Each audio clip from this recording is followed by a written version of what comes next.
அண்மை செய்தி. அடுத்த 12 மணி நேரத்திற்கு காற்றழுத்த தாழ்வு மண்டலமாகவே இருக்கும் என வானிலை ஆய்வு மையம் தற்போது அறிவிப்பு வெளியிட்டிருக்கிறது.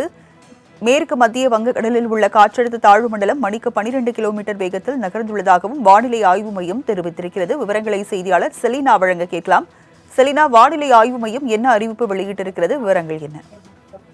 மேற்கு மத்திய வங்கக்கடலில் உள்ள காற்றழுத்த தாழ்வு மண்டலம் கடந்த 6 மணி நேரத்தில் மணிக்கு 12 கிலோமீட்டர் வேகத்தில் கிட்டத்தட்ட கிழக்கு வடகிழக்கு திசையை நோக்கி நகர்ந்து மத்திய மேற்கு வங்கக்கடல் பகுதியில் நிலவி வருகிறது. இது விசாகப்பட்டினத்திலிருந்து 430 கிலோமீட்டர் தொலைவிலும், சென்னைக்கு கிழக்கே வடகிழக்கே 480 கிலோமீட்டர் தொலைவிலும், ஒடிசாவிற்கு தெற்கே 590 கிலோமீட்டர் தொலைவிலும் இது நிலை கொண்டிருக்கிறது. இந்த அமைப்பு என்பது மெதுவாக கிழக்கு வடகிழக்கு திசையை நோக்கி நகர்ந்து அடுத்து வரக்கூடிய 12 மணி நேரத்தில் காற்றழுத்த தாழ்வு மண்டலமாகவே அதன் தீவிரத்தை தக்க வைத்துக் கொள்ளும் என்று இந்திய வானிலை ஆய்வு மையம் தெரிவித்திருக்கிறது. அதற்கு பிறகாக ஆந்திரா கடலோர பகுதிகளிலேயே படிப்படியாக அது வலுவிழக்குவதற்கான வாய்ப்பு இருக்கக்கூடும் என்று தெரிவித்திருக்கிறார்கள். கரையை கடப்பதற்கு முன்னதாகவே கடலிலேயே அது படிப்படியாக வலுவிழந்து செல்லும் என்றும், கரையை கடப்பதற்கான வாய்ப்பில்லை என்றும் இந்திய வானிலை ஆய்வு மையம் தெரிவித்திருக்கிறது.